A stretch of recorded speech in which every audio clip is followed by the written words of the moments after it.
நபித்தோழர்களும் நோன்பு திறக்கிறாங்க.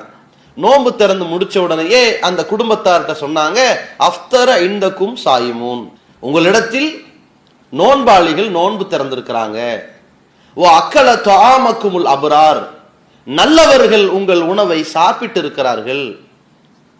ஓ சல்லத் அலைக்குமுல் மலாயிகா, வானவர்கள் உங்களுக்காக பிரார்த்தித்திருக்கிறார்கள். வானவர்களுடைய துவாவை எது பெற்று தருகிறது? நோன்பாளிக்கு நோன்பு திறப்பதற்கு ஒருவர் ஏற்பாடு செய்கிறார், உணவளிக்கிறார். அந்த உணவளித்த செயல் நல்லவர்கள் உண்பதற்கு பயன்படுகிறது, நோன்பாளிகள் நோன்பு திறக்க பயன்படுகிறது.